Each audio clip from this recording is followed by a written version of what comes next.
Hey everyone, give us 1 second. We are trying to make sure we get in all the places. Let's see what we can do here.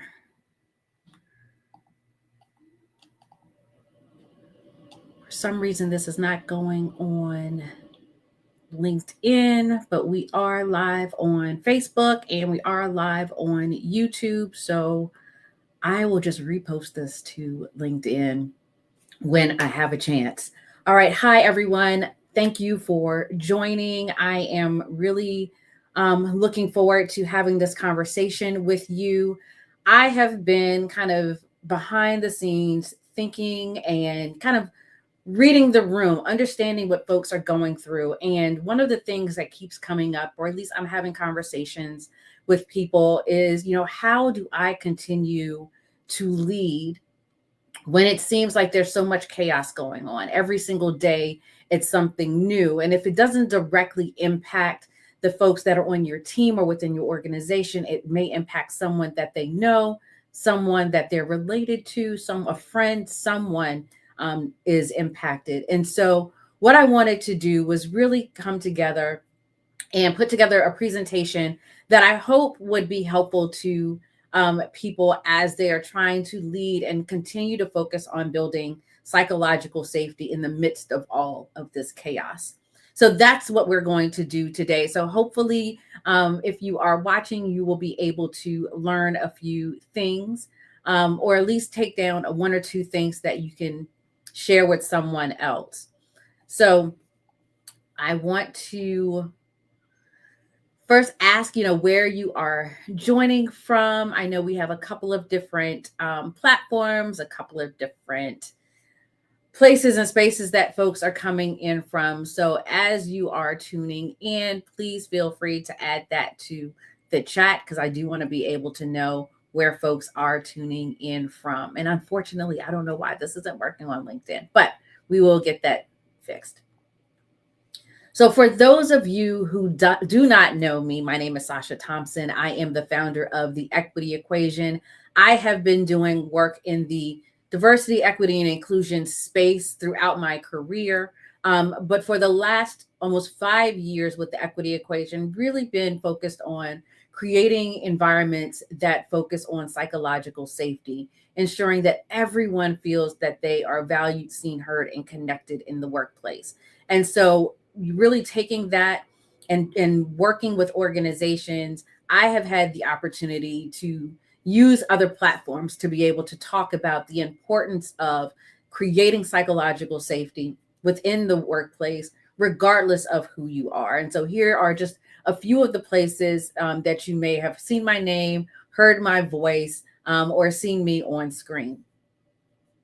So today there are, excuse me, and I'm dealing with allergies, so I apologize.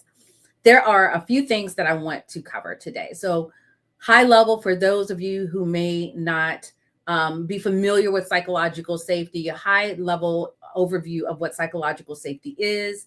Then we're going to talk about, like, how do you identify what a psychologically safe environment looks like for people? Because that may look different regarding, it may look different based on who you are and your experience. And so wanting to identify high level what a psychologically safe space looks like. Then we're going to pivot a little bit to resilience and what that looks like in the workplace, because again, everything that we're going toward in this country right now, honestly, it is going to require us to build up some resilience. And so I want to be able to touch on that a bit and see what that looks like in the workplace, because we can't ignore that, again, people are being impacted right now. And then we're going to do some goal setting and some action steps. So we're going to dive right in to the introduction of psychological safety. So, excuse me. Before I do that, I want to share some information with you that will help you reframe how we're looking at the workplace. And this was some work that was done several years ago by Maslow Research Center. They've just now merged with another organization. So but the work that they've done, I think, is so critical in this space. So what they've done is they've taken Maslow's hierarchy of needs And they looked at it and said, you know what? These are really interconnected circles. And if you know anything about the history of Maslow's hierarchy, it was never a hierarchy, right? So the culture that Maslow used as an example, or kind of really looked at for what's the word that I'm looking for? Influence. It was never a hierarchy. And so, what I appreciate about this organization and what they did was they looked at it as interconnected circles. Everything ties together in a very meaningful way. And so, what stood out for me the most is where the responsibilities lie as far as employees see the workforce, right? So if you look at that smaller circle, that is what employees expect from the organization, right? That is what they say when we come in, this is what the organization itself is required to do. That second layer is that psychological layer, and that is what they experience with their colleagues, right? This is your day-to-day interactions, camaraderie, belonging, positive interactions.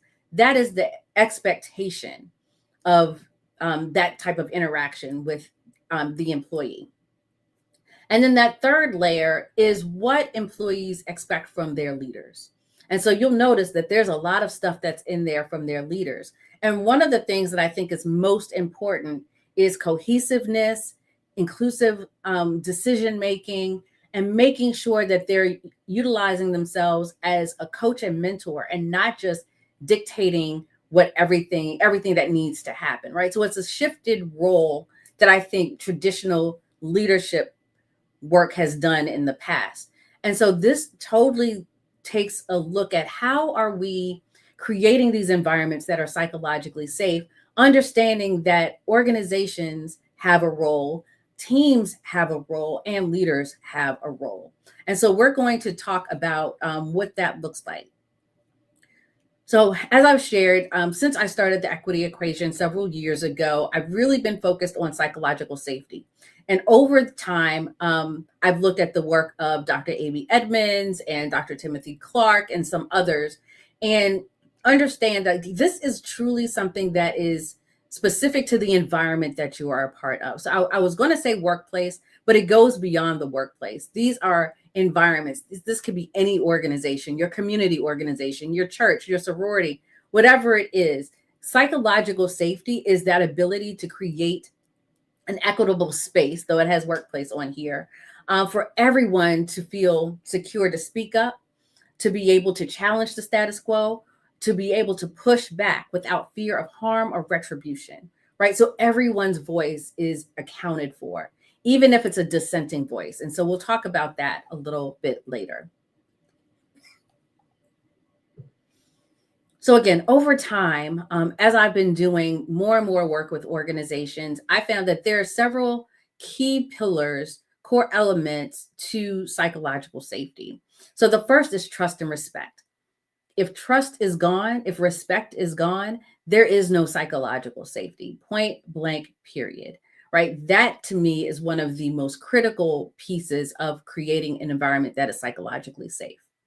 Open communication is, again, a key element of making sure that people know what's going on. They don't feel like they're being left in the dark, that there's not conversations that are taking place that may impact them. Acceptance of mistakes, right? So these are opportunities to learn and grow. So it's not that you can't make mistakes, but what are you doing, creating an environment that allows for those mistakes to happen, and then for us to be able to learn from that to move on. So again, this is a critical part of creating a psychologically safe environment. And as much as there is going on around DEI and anti-DEI and all of those things, employees want to feel that they are included and that there's a level of equity, right? And so I'm not going to say fairness because that is a relative term, but they want to feel like, okay, do I have what I need in order for me to be successful based on who I am? So it's not everyone getting the same thing and you figuring this out. People need what they need in order to be successful, which may look very different for everyone. And so the mindset shift really is, how do we create environments that allow for those differences of resources so that everyone can thrive. And so that is another essential piece of creating a psychologically safe workplace. Support for risk taking, right? In some places, it is very difficult to be able to take risk, but creating an environment where there is a space and a place to be able to do that. What does that look like? And again, going back to the mistakes, if we take this risk and it doesn't work out, right? How do we move forward without it being punitive? And so, really shifting the mindset around, okay, what is the learning opportunity here for us? And then accountability without blame. I can do a whole presentation just on accountability, but I think that we have created a culture where to hold someone accountable, it is to be punitive, it is to be punishment, it is to finger point. A psychologically safe space does not do that, right? Accountability really is honing in. And so I'm actually going to slide through some of these because I do go into them a little bit deeper. So I did talk about trust and respect. It is the heart of psychological safety. Talked about open communication and being able to feel free to communicate without judgment or ridicule or anything like that. Um, the acceptance of mistakes, which I think is so critical in this space.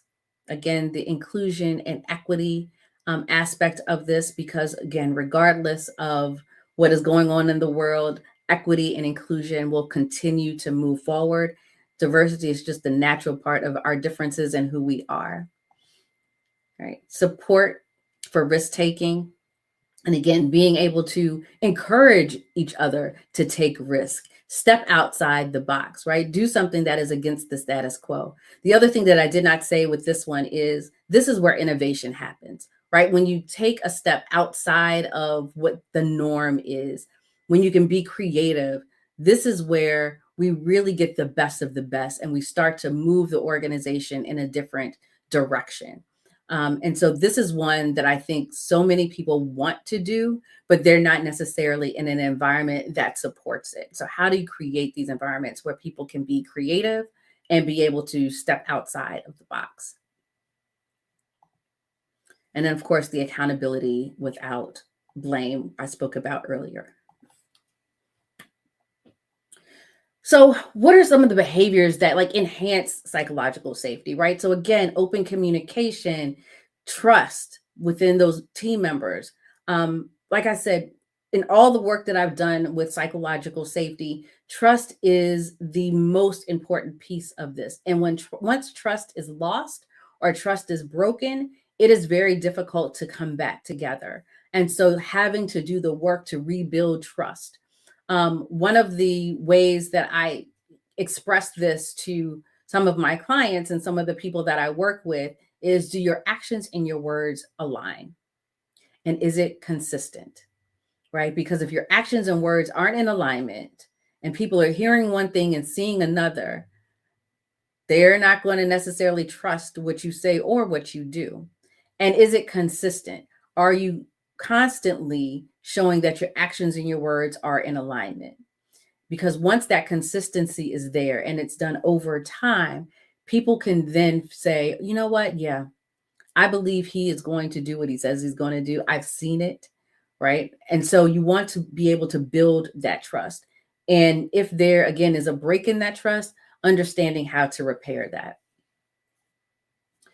Again, I've said it before, mistakes are seen as learning opportunities. It is not one where it's punitive. What can we learn from what just happened? Okay, this did not work. So now that we know what we know, how would we approach this in a different way? So being able to make these, take the time to make them learning opportunities, because I don't necessarily feel that many of us take the time to actually figure out what this looks like. Inclusion of diverse perspectives and a sense of belonging, right? So again, making sure that all voices are heard. You may not agree with everyone, but how do you acknowledge that those voices are important and you don't ostracize someone because you may not agree with what they say or how something comes across, right? So understanding how to create that environment where that diversity of voices is welcome and that people belong, even if you're not listening. Even if you don't take what they're saying um, forward, right? Acknowledging the value that they bring, and so that they will continue to bring their ideas because they do feel like they are valued and that they're a part of the larger team. And again, the support for risk taking and innovation, right? Thinking outside the box, creating that environment where people can feel, you know what? If we were to look at it from this perspective, we would be able to do X, Y, and Z, right? Those are the opportunities that you want to jump on. And again, use the team to decide, okay, if we were to go down this path, what are the pros? What are the cons? How do we navigate those cons? Is it worth us, going through this with these cons? Or if we make another slight pivot, will that alleviate some of the negativity, right? So understanding, taking the time, utilizing the mind share of the team to get to a better solution. And so again, a lot of what you're hearing me say is about nurturing, but also taking the time to be able to invest in the team so that you're getting the best out of the team. And so what I constantly hear as I'm working with organizations are, the what people experience every single day that leads them to not feel like they are in an environment that is psychologically safe, right? So dismissing or ignoring ideas or concerns. If you bring it up and it's like, okay, yeah, whatever, people are not going to trust that you have their best intentions in mind. They're not going to trust that you will support them or protect them if protection is what they're asking for. So you want to make sure that you're not ignoring these things. A blame culture or a lack of accountability, right? When someone's like, "Oh, that wasn't my responsibility," right? That goes on this other team. Versus we are a part of a team. We are a team, and so we are all to blame in some way because somebody else did not either speak up or whatever the situation was. And so we've all been on teams or part of organizations where there's been that blame culture. Withholding information on decision making. This is one that I think is difficult to navigate in that for some organizations, leaders can only be but so transparent, right? You can't necessarily share everything, but I think it's important to share that, there's certain things that we cannot share. So communicating is almost over communicating, even if you don't know. And one of the things that, we talk about is leaders can say they don't know something. You are not the end all be all. You do not have all of the answers. We are all human. And so being able to be vulnerable and say, I'm not quite sure what is going on, but I will find out. And I'll share with you what I can, being that connection point, making sure that people do not feel like they're in the dark. Because once people feel like they're in the dark, they're going to shut down and go into protection mode. And so you want to make sure that your team, again, trusts that you have their back. And so you'll be able to share what you can in a timely manner. And then again, lack of transparency, especially when decisions are made and folks are not quite sure where that's coming from. And again, these days, there's a lot of lack of transparency happening around us.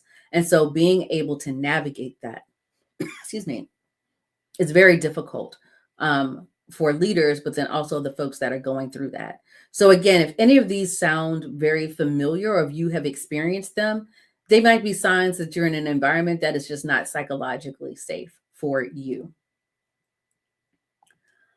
And so though I have discussion here, I just really want, I really want you to just focus on just your own experiences. It could be at work or elsewhere. Like I said, psychological safety is not something that is dedicated just to the workplace. It's just the area that I focus on, the environment that I focus on. But think about a time that you may have been in a psychologically safe space or not in a psychologically safe space, right? So what stood out for you based on, the behaviors that I shared that either nurture or diminish psychological safety, right? What have you experienced? Making sure that you can really think through, yeah, that probably wasn't the best environment for me. Or, you know what?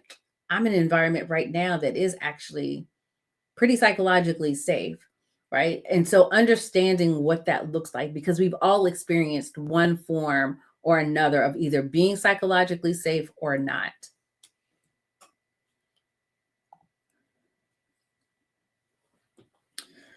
And so, again, with all of the chaos, all of the everything that is going on right now, I really wanted to spend a bit of time talking about building resilience in specifically in the workplace, because regardless of what is going on, people still have to work. People still have to get through. People still have to push through. There's deadlines, there's projects that need to be done.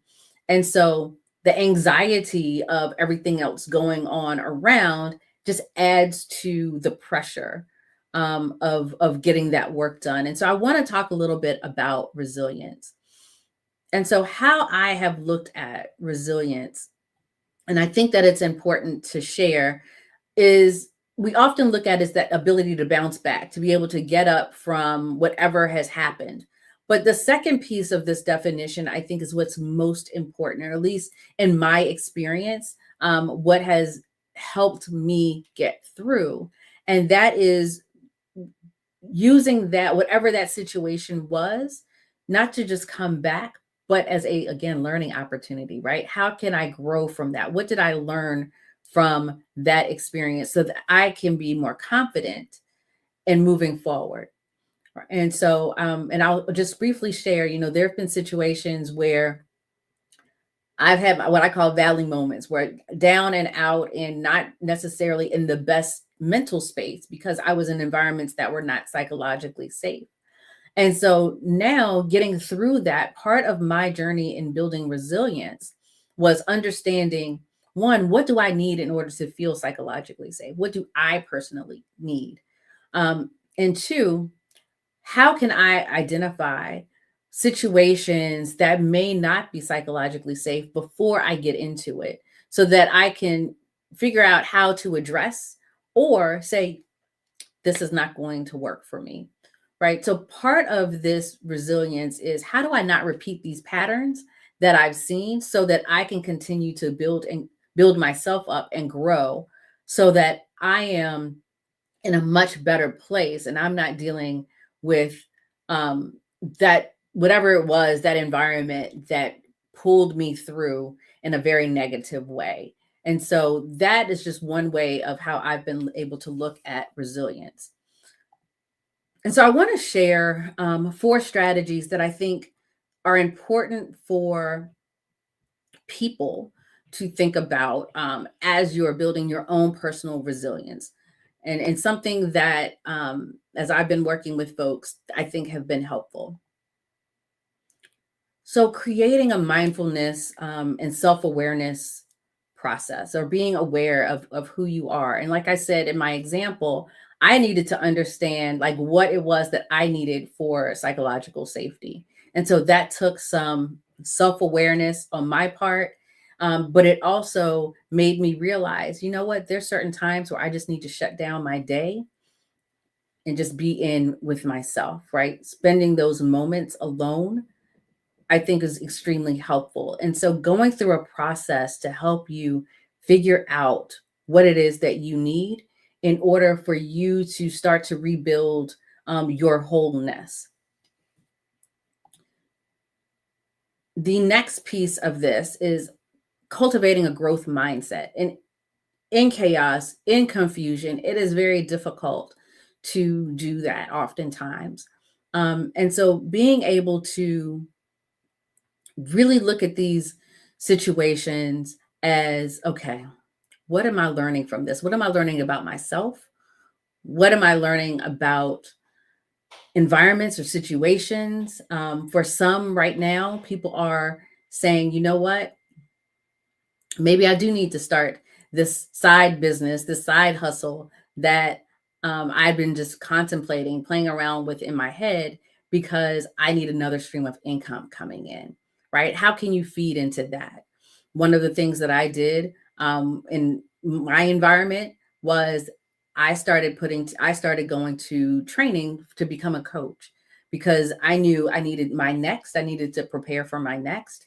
And so I put my energy in helping to build and lift me up and being in environments that allowed me to feel empowered, um, so that I could then move forward into the next iteration of my journey. Seeking support. And this could be friends, this could be colleagues that are going through something, this could be a therapist, this could be a coach.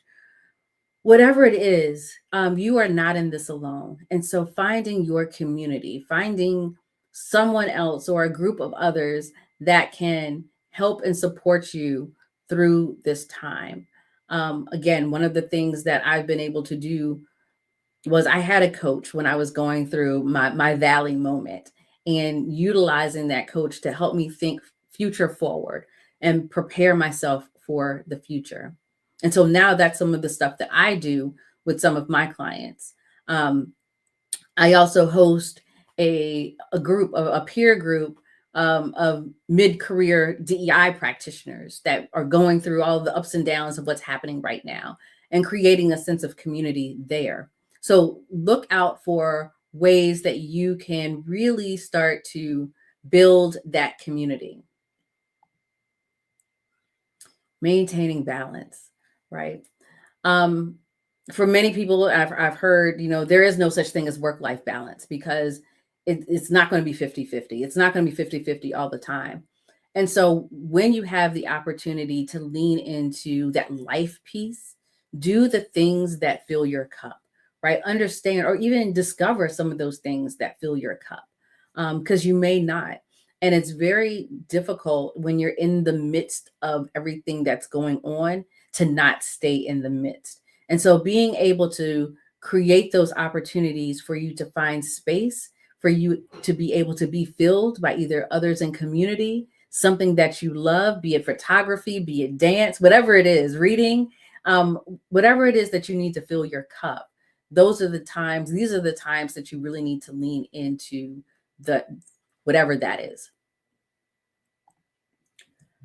All right. So now what we're going to do is we're going to take some action steps and do some goal setting.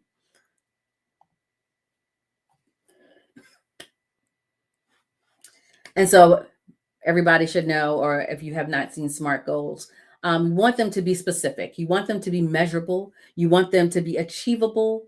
You want them to be realistic, and you want them to be timely, right? So right now we are in the midst of chaos. And so creating a goal, is it that you need to find out what fills your cup, right? When are you going to do that? How are you going to do that, right? What does that look like? Who can hold you accountable to that, right?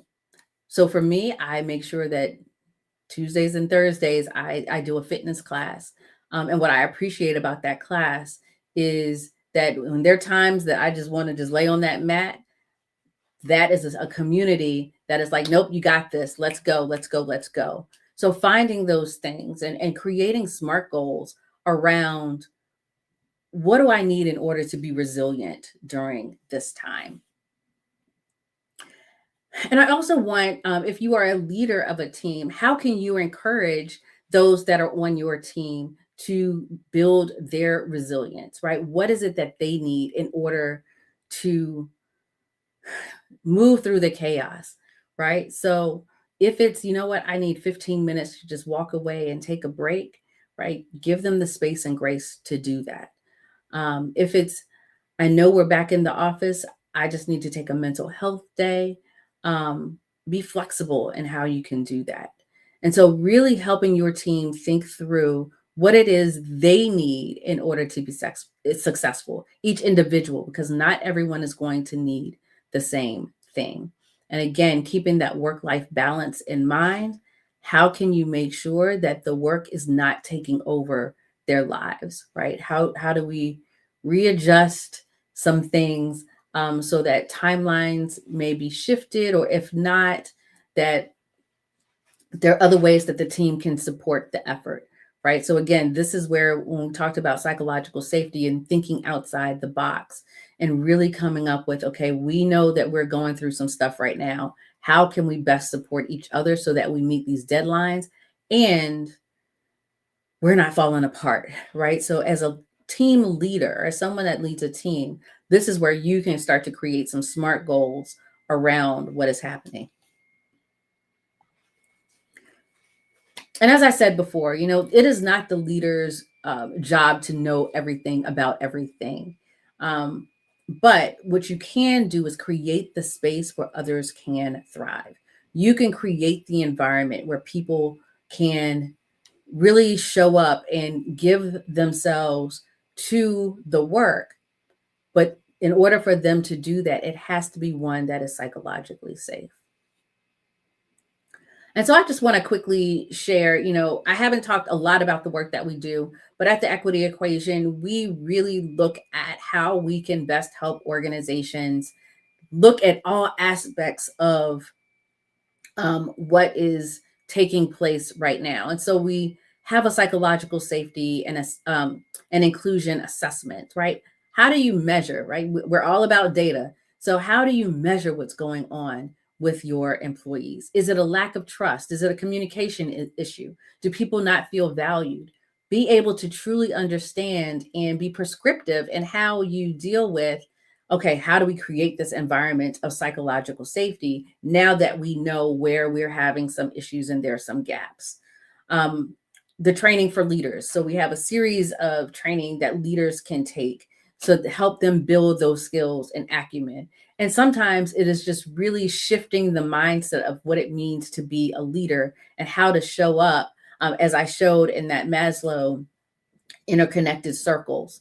And some of that is coaching skills, some of that is mentorship, understanding how leaders right now need to show up in a very different way. And so we do help support that.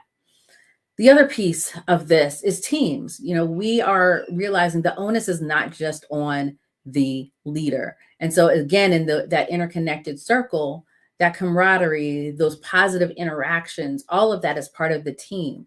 And so we've created some work where teams can come together and create norms, right? Based on what I need psychologically, based on what you need psychologically, to create psychological safety. How do we now create team norms so that we're all getting what we need and we are now in an environment that supports that?